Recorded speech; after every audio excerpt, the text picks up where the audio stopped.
నమస్కారం. దూరదర్శన్ యాదగిరి వార్తలకు స్వాగతం. నేను మీ రాజ్ కుమార్. ముందుగా వార్తల్లోని ముఖ్యాంశాలు.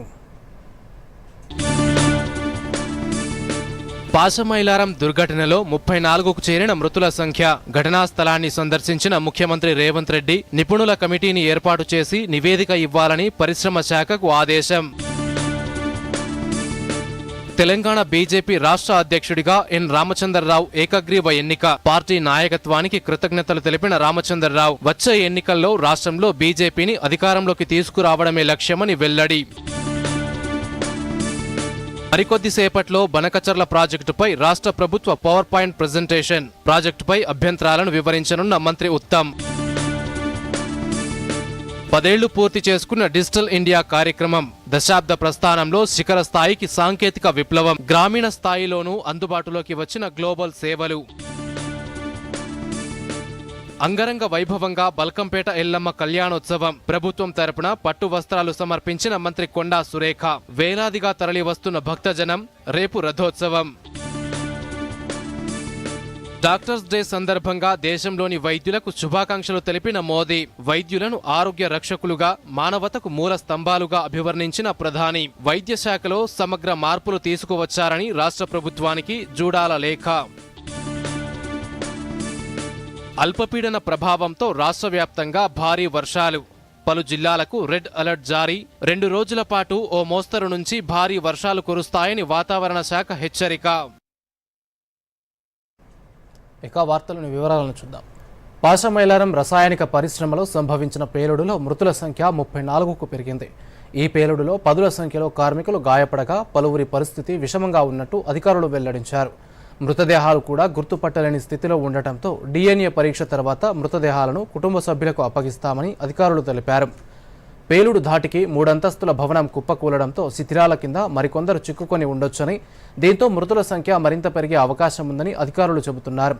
700 నుంచి 800 డిగ్రీల ఉష్ణోగ్రతతో పేలుడు సంభవించడంతో ప్రాణ నష్టం అధికంగా ఉందంటున్నారు. ఈ ఘటనపై ప్రధాని మోదీ, ముఖ్యమంత్రి రేవంత్ రెడ్డి తీవ్ర దిగ్భ్రాంతి వ్యక్తం చేశారు. బాధిత కుటుంబాలకు కేంద్ర ప్రభుత్వం 2 లక్షల రూపాయల చొప్పున పరిహారం ప్రకటించగా రాష్ట్ర ప్రభుత్వం అన్ని విధాలా అండగా ఉంటుందని ముఖ్యమంత్రి రేవంత్ రెడ్డి ప్రకటించారు. సీఎం ఆదేశాల మేరకు మంత్రులు దామోదర రాజనరసింహ, వివేక్ రాగా ఘటనా స్థలాన్ని సందర్శించి ఆసుపత్రిలో చికిత్స పొందుతున్న బాధితులను పరామర్శించారు.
సిగాచి ఫార్మా కంపెనీలో రియాక్టర్ పేలిన పాశమైలారం ఘటనా స్థలాన్ని సీఎం రేవంత్ రెడ్డి పరిశీలించారు.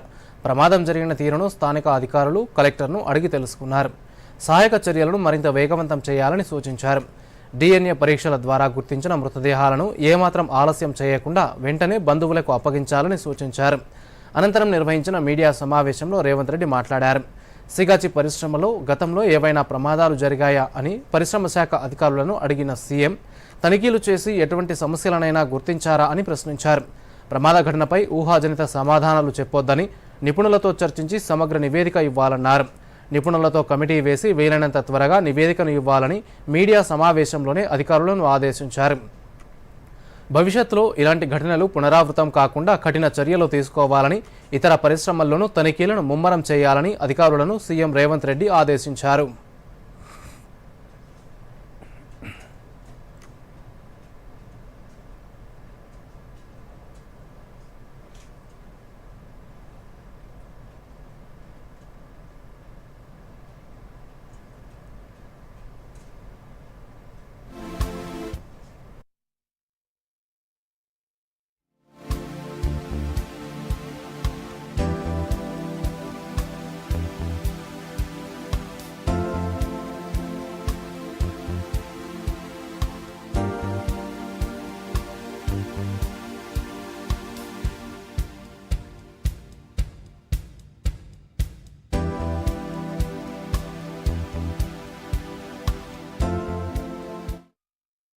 And at the same time, I have told my people 1 crore rupees for death families, 10 lakhs rupees major that accident and limited whatever injuries are there for them also 5 lakh rupees, and medical thing government will take care everything.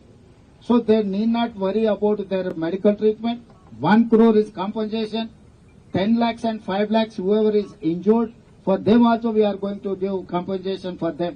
And their kids also, if some family is having any kids to school, if they wanted to join in government residential school, I have told my people to examine all those cases individual, and we are there to provide education for their families.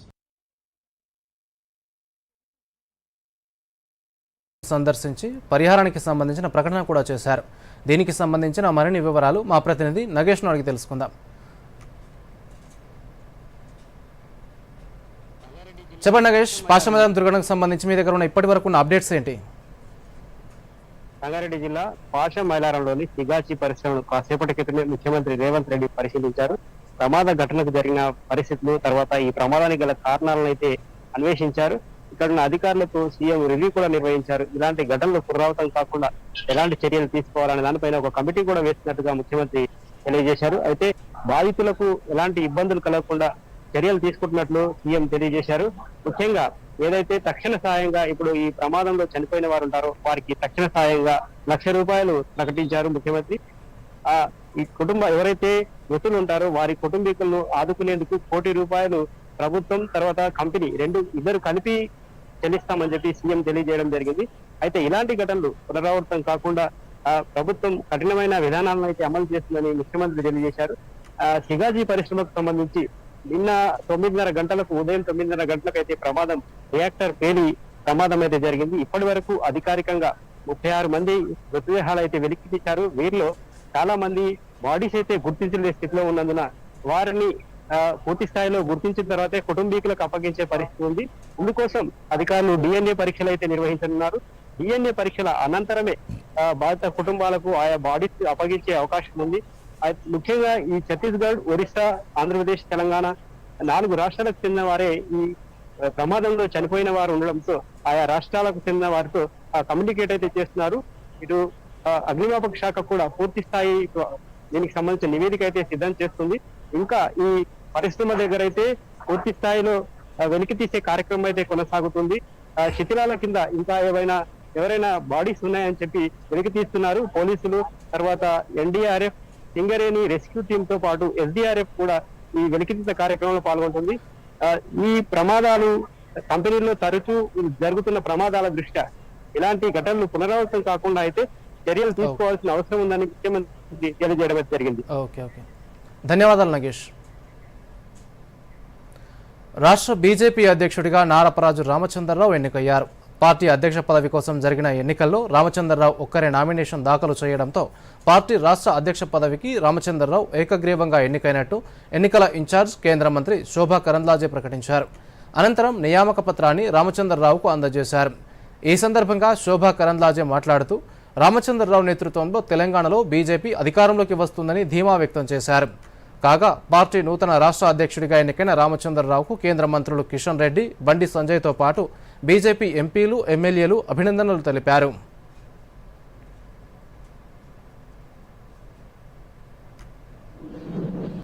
राज्य का अध्यक्ष बनाने का and declare करने का मौका मुझे मिला. I declare that Mr. Ramachandra Rao unanimously elected as the president of BJP Telangana. Telangana का प्रेसिडेंट बन गए, इसीलिए बहुत बहुत बधाइयाँ. नंबर 1 पॉलिटिकल पार्टी कौन है? वो हम है, भारतीय जनता पार्टी है.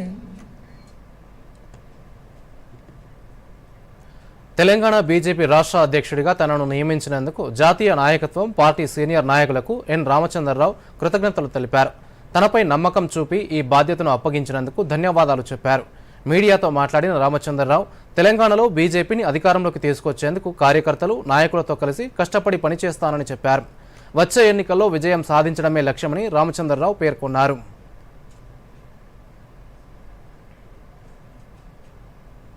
వారు నా మీద పెట్టిన విశ్వాసం రాష్ట్ర నాయకత్వము కిషన్ రెడ్డి గారు అయితేంది, లక్ష్మణ్ గారు అయితేంది, బండి సంజయ్ గారు అయితేంది, వీళ్ళు నా మీద పెట్టినటువంటి యొక్క బాధ్యత, విశ్వాసము నన్ను రాష్ట్ర అధ్యక్షుడిగా నియమించడం జరుగుతుంది.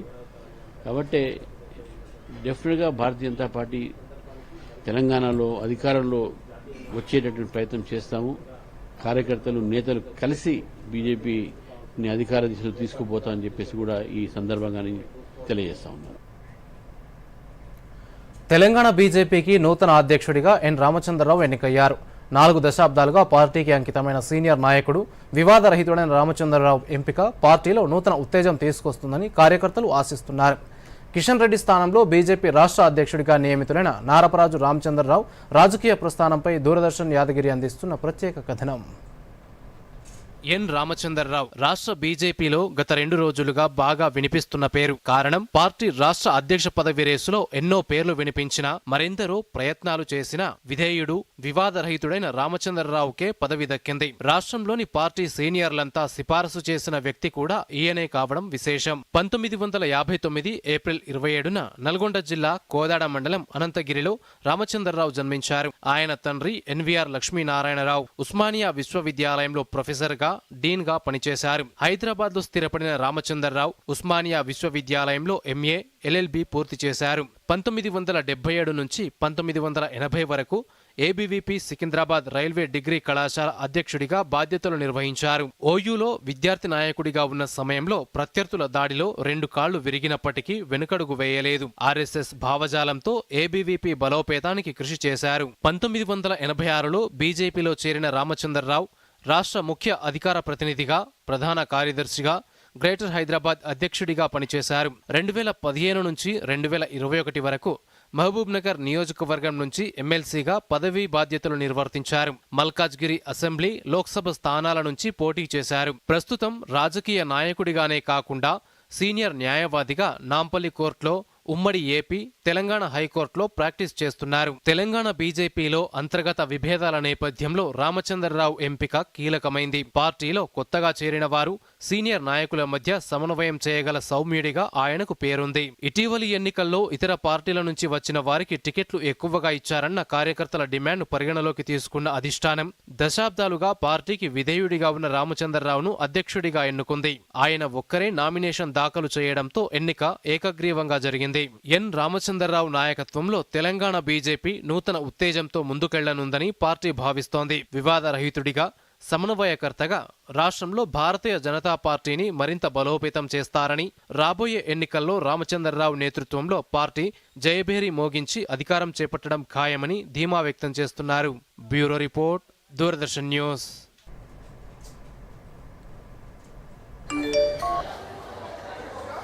వీడియో లైక్ కొడితే డబ్బులు వస్తాయా?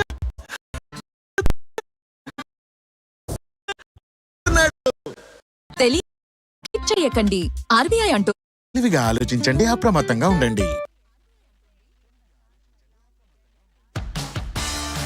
The world's largest accounting body, the Institute of Chartered Accountants.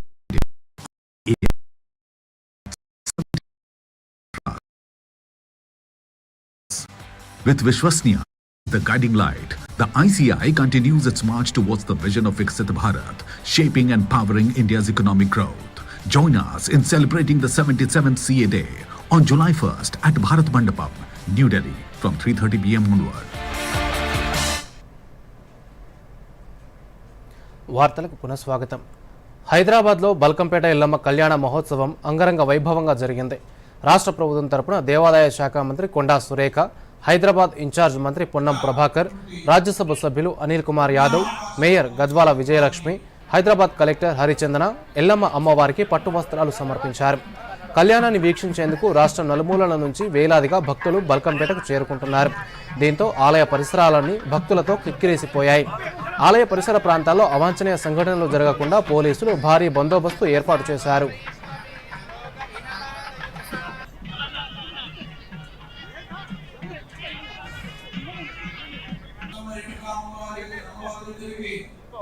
Maharashtra నుంచి, కర్ణాటక నుంచి, అనేక రాష్ట్రాల నుంచి ఎంతో మంది భక్తులు వచ్చి హెచ్ఐవి బాధితులకు ఆర్థిక భరోసా కల్పించేందుకు తెలంగాణ సర్కార్ మరోసారి మానవీయంగా స్పందించింది. 14,084 మంది హెచ్ఐవి బాధితులకు కొత్తగా చేయూత పెన్షన్లు మంజూరు చేసింది. సంబంధిత ఫైల్పై పంచాయతీరాజ్ గ్రామీణాభివృద్ధి శాఖ మంత్రి సీతక్క సంతకం చేశారు. హెచ్ఐవి బాధితులు పూర్తి స్థాయిలో పనిచేయలేని స్థితిలో ఉండటంతో పాటు వారిపై నెల నెల వైద్య ఖర్చుల భారం కూడా పడుతోంది. ఈ పరిస్థితిని దృష్టిలో పెట్టుకుని హెచ్ఐవి బాధితుల జీవిత నాణ్యతను మెరుగుపరిచేందుకు చేయూత పథకం కింద ఈ సాయం అందించనున్నారు. ఇప్పటికే రాష్ట్ర వ్యాప్తంగా 34,421 మందికి నెలకు 2,016 రూపాయల చొప్పున పెన్షన్ ఇస్తున్నారు. ఇందుకోసం రాష్ట్రం నెలవారీగా 6,93,00,000 రూపాయలు ఖర్చు చేస్తోంది. 2022 ఆగస్టు తర్వాత హెచ్ఐవి కేటగిరీలో కొత్తగా పెన్షన్లు మంజూరు చేయలేదు. తాజాగా తెలంగాణ రాష్ట్ర ఎయిడ్స్ కంట్రోల్ సొసైటీ ఆధ్వర్యంలో కొత్తగా నమోదైన 14,084 మందికి అర్హతలు నిర్ధారించిన అనంతరం సెర్ప్ ద్వారా పెన్షన్లు మంజూరు చేస్తూ సంబంధిత దస్త్రంపై మంత్రి సీతక్క సంతకం చేయడంపై హెచ్ఐవి బాధితులు ప్రభుత్వానికి కృతజ్ఞతలు తెలిపారు.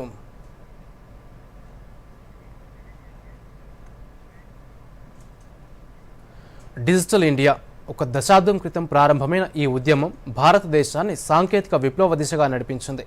140 కోట్ల మంది భారతీయుల జీవితాలను మార్చిన ఈ ప్రయాణం సాంకేతికతను అందరికీ అందుబాటులోకి తెచ్చి గ్రామీణ భారతాన్ని గ్లోబల్ డిజిటల్ వేదికపై నిలిపింది. 10 ఏళ్ల డిజిటల్ ఇండియా విజయగాథపై దూరదర్శన్ యాదగిరి ప్రత్యేక కథనం. ప్రధాని మోదీ నేతృత్వంలోని ఎన్డీఏ ప్రభుత్వం దేశాన్ని డిజిటల్ ఇండియాగా మార్చడంలో విజయవంతమైంది. అన్ని రంగాల్లో సాంకేతికతను అందుబాటులోకి తెచ్చి నవభారతాన్ని ఆవిష్కరించింది. మోదీ అధికారాన్ని చేపట్టిన 2014 నాటికి దేశంలో 25 కోట్ల ఇంటర్నెట్ కనెక్షన్లు మాత్రమే ఉన్నాయి. డిజిటల్ ఇండియా కార్యక్రమంతో అవి నేడు 97 కోట్లకు పెరిగాయి. 42 లక్షల కిలోమీటర్ల ఆప్టికల్ ఫైబర్ కేబుల్ ద్వారా గ్రామీణ భారతం సైతం హైస్పీడ్ ఇంటర్నెట్తో అనుసంధానమైంది. 5G విస్తరణలో భారత్ ప్రపంచంలోనే అత్యంత వేగవంతమైన దేశంగా నిలిచింది. 2 ఏళ్లలో 4,81,000 5G బేస్ స్టేషన్లు స్థాపించారు. గల్వాన్, సియాచిన్, లడక్ వంటి సరిహద్దు ప్రాంతాల్లో కూడా హైస్పీడ్ ఇంటర్నెట్ అందుబాటులోకి వచ్చింది. ఇండియా స్టాక్ ద్వారా యూపీఐ వంటి వేదికలు అందుబాటులోకి వచ్చాయి. యూపీఐ ద్వారా సంవత్సరానికి 100 బిలియన్ లావాదేవీలు జరుగుతున్నాయి. ప్రపంచ డిజిటల్ లావాదేవీల్లో సగం భారత్లోనే జరుగుతున్నాయి. డైరెక్ట్ బెనిఫిట్ ట్రాన్స్ఫర్ ద్వారా 44 లక్షల కోట్ల రూపాయలు నేరుగా ప్రజల ఖాతాల్లోకి బదిలీ అయ్యాయి. దీనివల్ల 3,48,000 కోట్ల రూపాయలు అవినీతి నుంచి ఆదా అయ్యాయి. స్వామిత్వ యోజన ద్వారా 6,47,000 గ్రామాలను మ్యాప్ చేసి 2,40,00,000 ఆస్తి కార్డులు జారీ చేశారు. ఓఎన్డీసీ, జీఈఎం వంటి వేదికలు చిన్న వ్యాపారులకు, ఎంఎస్ఎంఈలకు కొత్త అవకాశాలను తెరిచాయి. ఓఎన్డీసీ 20 కోట్ల లావాదేవీలను దాటింది. బనారస్ చేనేత కార్మికుల నుంచి నాగాలాండ్ బొంగర కళాకారుల వరకు అందరూ దేశవ్యాప్తంగా కొనుగోలుదారులను చేరుకుంటున్నారు. జీఈఎం ద్వారా 22 లక్షల మంది విక్రేతలు, 1,80,000 మహిళా ఎంఎస్ఎంఈలు 46,000 కోట్ల రూపాయల ఆర్డర్లను పొందారు. డిజిటల్ పబ్లిక్ ఇన్ఫ్రాస్ట్రక్చర్లో Aadhaar, CoWIN, DigiLocker, FASTag, PM వాణి వంటివి గ్లోబల్ స్థాయిలో ఆదర్శంగా నిలిచాయి. కొవిన్ ద్వారా 220 కోట్ల వ్యాక్సినేషన్ సర్టిఫికెట్లు జారీ అయ్యాయి. డిజిలాకర్లో 54 కోట్ల మంది యూజర్లు 775 కోట్ల పత్రాలను సురక్షితంగా నిక్షిప్తమయ్యాయి. G20 అధ్యక్షత సందర్భంగా Bharat global DPI repository, $25 million social impact ఫండ్ను ప్రారంభించింది. స్టార్టప్ రంగంలో భారత్ ప్రపంచంలో 3వ స్థానంలో నిలిచింది. 180,000 స్టార్టప్లతో భారత్ సాంకేతిక పునరుజ్జీవనం దిశగా అడుగులు వేస్తోంది. కృత్రిమ మేధస్సు నైపుణ్యం, యువతలో ఏఐ ప్రతిభా సాంద్రతలో భారత్ అగ్రస్థానంలో ఉంది. డిజిటల్ ఇండియా కేవలం ప్రభుత్వ కార్యక్రమం మాత్రమే కాదు, ఇప్పుడిది ప్రజల ఉద్యమంగా మారింది. ఆత్మనిర్భర్ భారత్ నిర్మాణంలో కీలక పాత్ర పోషిస్తూ భారత్ గ్లోబల్ డిజిటల్ నాయకత్వం దిశగా అడుగులు వేస్తోంది. రాబోయే దశాబ్దంలో భారత్ సాంకేతిక ఆవిష్కరణలతో ప్రపంచానికి మార్గదర్శనం చేస్తుందని ఆశిద్దాం. Bureau report, Doordarshan news.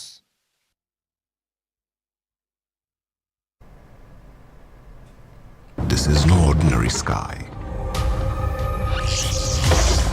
This is where legends are born. Step 1. Clear to space transition. Roger. Re-engaging heat. In the vast expanse above, the Indian Air Force reigns. Unseen, unstoppable, unmatched. forced to be a cut above.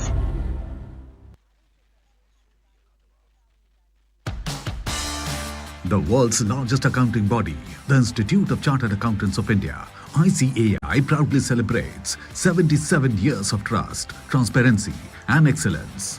With Vishwasniya as the guiding light, the ICAI continues its march towards the vision of Viksit Bharat, shaping and powering India's economic growth. Join us in celebrating the 77th CA Day on July 1st at Bharat Mandapam, New Delhi, from 3:30 p.m. onward. వార్తలకు పునఃస్వాగతం. Digital India దేశాన్ని సాంకేతికంగా బలోపేతం చేసిందని ప్రధాని మోదీ పేర్కొన్నారు. Digital India కార్యక్రమం 10 ఏళ్లు పూర్తి చేసుకున్న సందర్భంగా ప్రధాని ఎక్స్ వేదికగా పోస్ట్ చేశారు. గత దశాబ్దంలో 140 కోట్ల భారతీయుల సంకల్పంతో డిజిటల్ చెల్లింపుల్లో భారత్ గణనీయ పురోగతి సాధించిందన్నారు. ఆరోగ్యం, విద్య వంటి రంగాలు ఈ పథకం ద్వారా లబ్ధి పొందాయని వెల్లడించారు.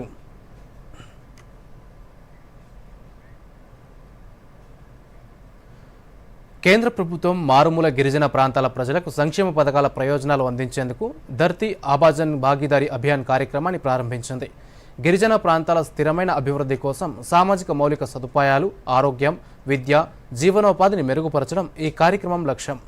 మహబూబాబాద్ జిల్లా గోవిందాపురం గ్రామంలో ఈ కార్యక్రమంలో భాగంగా మహాత్మా గాంధీ ఉపాధి హామీ, సుకన్య సమృద్ధి యోజన, ప్రధానమంత్రి Vishwakarma ration card, Aadhaar card, anganwadi కేంద్రాల్లో పోషణ్ అభియాన్ వంటి పథకాలపై అవగాహన కల్పించారు. ఈ పథకాలను ఎలా సద్వినియోగం చేసుకోవాలో వివరించారు. ఈ సందర్భంగా గ్రామస్తుడు సత్యనారాయణ మాట్లాడుతూ, గతంలో ప్రధానమంత్రి పథకాల గురించి తెలియదని ఈ కార్యక్రమం ద్వారా తెలుసుకుని వాటిని ఉపయోగించుకుంటామని చెప్పారు. పంచాయతీ కార్యదర్శి అశోక్ మాట్లాడుతూ, గోవిందాపురం గ్రామ ప్రజలకు ఉపాధి హామీ, సుకన్య సమృద్ధి, విశ్వకర్మ పథకాల లాభాలపై అవగాహన కల్పించామన్నారు. గ్రామ సభ కన్వీనర్ అజ్మీరా కిషన్ మాట్లాడుతూ, ఈ కార్యక్రమాన్ని గిరిజన ప్రాంతాల్లో 4 రోజుల పాటు నిర్వహిస్తామని, సంక్షేమ పథకాల సద్వినియోగం గురించి వివరిస్తామని తెలిపారు. ముఖ్యంగా గ్రామీణ ప్రాంతంలో పేద ప్రజలు ఎక్కువగా ఆడపిల్లల కోసం సుకన్య సమృద్ధి యోజన పోస్ట్ ఆఫీసులో వాళ్ళు కనుక నెలకు 1,000 రూపాయలు కట్టుకున్నట్లయితే 15 సంవత్సరాల వరకు వాళ్ళకి 1,80,000 రూపాయలు వాళ్ళు కట్టినట్టు అవుతుంది. ఒక 5 సంవత్సరాల వల్ల ఆగినట్టయితే వాళ్ళకి 5 లక్షల పైన అమౌంట్, అమ్మాయి 18 సంవత్సరాలు దాటేసరికి వాళ్ళకి 5 లక్షల అమౌంట్ చేతికి వస్తుందని ఇట్లాంటి కార్యక్రమాల గురించి వాళ్ళకి చెప్పడం జరిగింది. జాతీయ ఉపాధి హామీ పథకము మరియు సడక్ యోజన పథకము, అలాగే మళ్ళా క్రెడిట్ ఈ ఆధార్ కార్డు గురించి ఈ ప్రజలకు అవగాహన కల్పించడం జరిగింది. ప్రముఖ వైద్యుడు, స్వాతంత్ర సమరయోధుడు బిధాన్ చంద్ర రాయ్ వైద్య రంగంలో చేసిన సేవలకు గాను ఆయన జయంతి రోజైన జూలై 1న జాతీయ వైద్యుల దినోత్సవం జరుపుకోవాలని భారత ప్రభుత్వం 1991లో అధికారికంగా ప్రకటించింది. ఈ నేపథ్యంలో ఇవాళ దేశవ్యాప్తంగా డాక్టర్స్ డేను జరుపుకుంటున్నారు. కాగా డాక్టర్స్ డేను పురస్కరించుకుని దేశంలోని వైద్యులందరికీ ప్రధాని మోదీ శుభాకాంక్షలు తెలిపారు. మన దేశ వైద్యుల నైపుణ్యం, క్రమశిక్షణతో అందించే సేవ వైద్య రంగానికి ప్రత్యేక గుర్తింపు తీసుకొచ్చిందని ఎక్స్ వేదికగా ప్రశంసించారు. వైద్యులు చూపుతున్న కరుణ ఎంతో గొప్పదన్న మోదీ వైద్యులను ఆరోగ్య రక్షకులుగా, మానవతకు మూల స్తంభాలుగా అభివర్ణించారు. భారతదేశ ఆరోగ్య రంగాన్ని బలోపేతం చేయడంలో వైద్యుల కృషి అసాధారణమైనదని మోదీ పేర్కొన్నారు.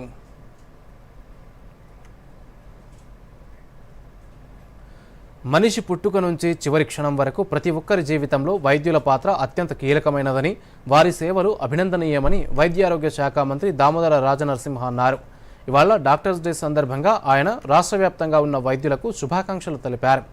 రాష్ట్ర ఆరోగ్య వ్యవస్థను బలోపేతం చేయడంలో, ప్రజలకు మెరుగైన వైద్య సేవలు అందించడంలో వైద్యుల కృషి అమోఘమని కొనియాడారు.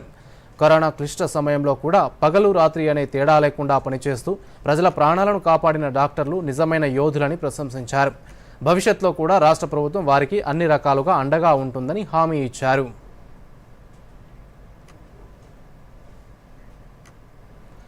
గోదావరి బనకచర్ల లింక్ ప్రాజెక్టును అడ్డుకోవడంలో తెలంగాణ ప్రభుత్వం విజయం సాధించిందని నీటిపారుదల శాఖ మంత్రి ఉత్తమ్ కుమార్ రెడ్డి అన్నారు.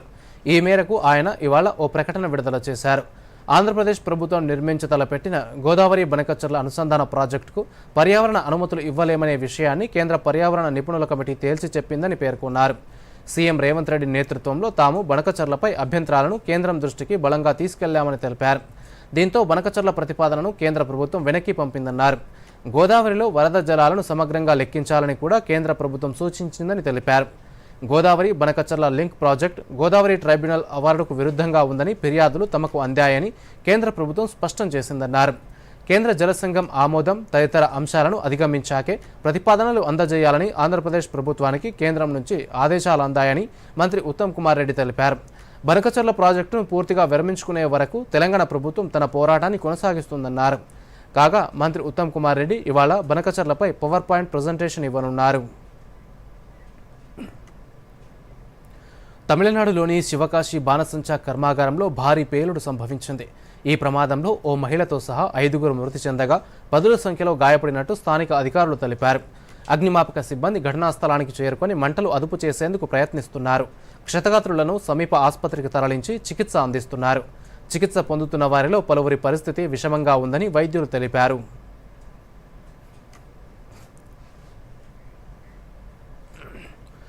రెండు తెలుగు రాష్ట్రాల్లో ఆశించిన స్థాయిలో వర్షాలు కురవకపోయినా ఎగువ రాష్ట్రాలైన మహారాష్ట్ర, కర్ణాటక రాష్ట్రాల్లో విస్తారంగా వర్షాలు కురుస్తున్నాయి. ఈ నేపథ్యంలోనే జూరాల, శ్రీశైలం ప్రాజెక్టులకు భారీగా వరద నీరు వచ్చి చేరుతోంది. శ్రీశైలం జలాశయానికి 1,00,000 క్యూసెక్కులకు పైగా ఇన్ఫ్లో ఉండగా అవుట్ఫ్లో 30,726 క్యూసెక్కుల అవుట్ఫ్లో కొనసాగుతోంది. ప్రాజెక్టు పూర్తిస్థాయి నీటి మట్టం 885 అడుగులు కాగా ప్రస్తుత నీటి మట్టం 874.30 అడుగులకు చేరింది. పూర్తిస్థాయి నీటి నిల్వ 215 టీఎంసీలు కాగా ప్రస్తుతం 160 టీఎంసీల నీరు నిల్వ ఉంది. ప్రాజెక్టులోకి వరద నీరు భారీగా వచ్చి చేరుతుండటంతో కుడి, ఎడమ జల విద్యుత్ కేంద్రాల్లో విద్యుత్ ఉత్పత్తి ప్రారంభమైంది. ఏ క్షణాన్నైనా శ్రీశైలం ప్రాజెక్టు గేట్లు ఎత్తి దిగువకు నీటిని విడుదల చేసే అవకాశం ఉందని అధికారులు వెల్లడించారు. మరోవైపు జూరాల ప్రాజెక్టుకు కూడా క్రమంగా వరద నీరు వచ్చి చేరుతోంది. దీంతో అప్రమత్తమైన అధికారులు మొత్తం 11 గేట్లను ఎత్తి దిగువకు నీటిని వదులుతున్నారు. ప్రాజెక్టులోకి ఇన్ఫ్లో 98,000 క్యూసెక్కులు ఉండగా అవుట్ఫ్లో 1,00,000 క్యూసెక్కులుగా కొనసాగుతోంది. ప్రాజెక్టు పూర్తిస్థాయి నీటి మట్టం 318 మీటర్లు కాగా ప్రస్తుత నీటి మట్టం 317 మీటర్లుగా ఉంది. ప్రాజెక్టులో పూర్తిస్థాయి నీటి సామర్థ్యం 9.657 టీఎంసీలు కాగా ప్రస్తుతం 7.224 టీఎంసీలు నీరు ప్రాజెక్టులోకి వచ్చి చేరింది. జూరాల ఎగువ, దిగువ జల విద్యుత్ కేంద్రాల్లో 11 యూనిట్లలో విద్యుత్ ఉత్పత్తి కొనసాగుతోంది.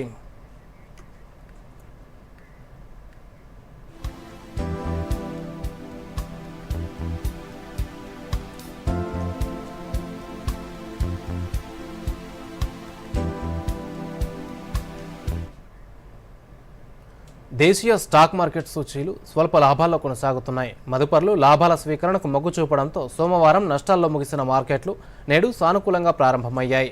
అంతర్జాతీయంగా మిశ్రమ సంకేతాలు నెలకొన్నప్పటికీ సూచీలు లాభాల్లో ట్రేడ్ అవుతున్నాయి. మధ్యాహ్నం 12 గంటల సమయంలో సెన్సెక్స్ 31 పాయింట్ల లాభంతో 83,638 వద్ద ట్రేడ్ అవుతోంది. నిఫ్టీ 6 పాయింట్లు ఎగబాకి 25,523 దగ్గర కొనసాగుతోంది. డాలర్తో పోలిస్తే రూపాయి మారకం విలువ 85.34గా ఉంది.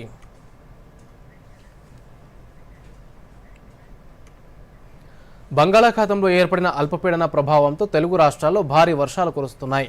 నేటి నుంచి మరో 3 రోజుల వరకు తూర్పు తెలంగాణ ప్రాంతాల్లో ఓ మోస్తరు నుంచి భారీ వర్షాలు కురుస్తాయని హైదరాబాద్ వాతావరణ కేంద్రం తెలిపింది.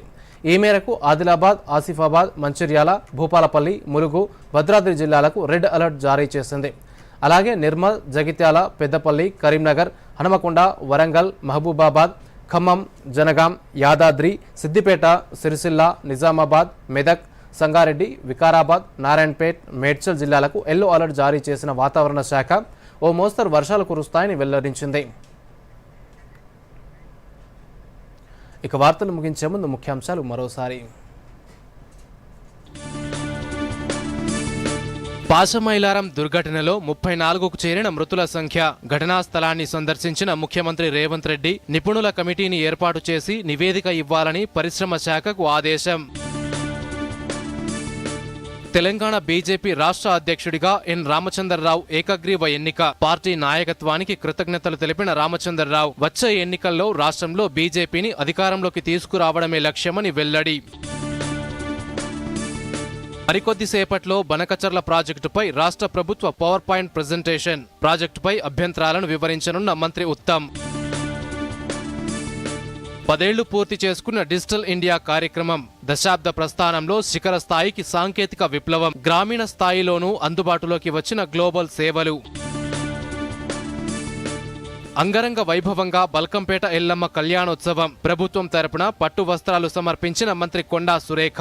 వేలాదిగా తరలి వస్తున్న భక్తజనం. రేపు రథోత్సవం.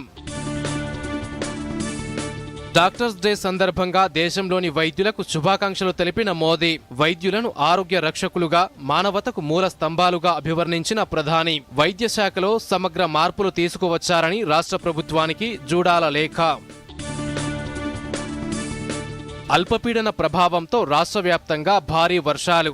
పలు జిల్లాలకు రెడ్ అలర్ట్ జారీ. 2 రోజుల పాటు ఓ మోస్తరు నుంచి భారీ వర్షాలు కురుస్తాయని వాతావరణ శాఖ హెచ్చరిక. దూరదర్శన్ యాదగిరి వార్తలను ఇప్పుడు సోషల్ మీడియాలో కూడా చూడొచ్చు. యూట్యూబ్ అయితే డిడి న్యూస్ తెలంగాణ, ఎక్స్ వేదికగా అయితే DD news Telangana @DD Yadagiri news, Facebook అయితే డిడి న్యూస్ తెలంగాణలో చూసి సబ్స్క్రైబ్ చేసి లైక్ చేయండి, షేర్ చేయండి.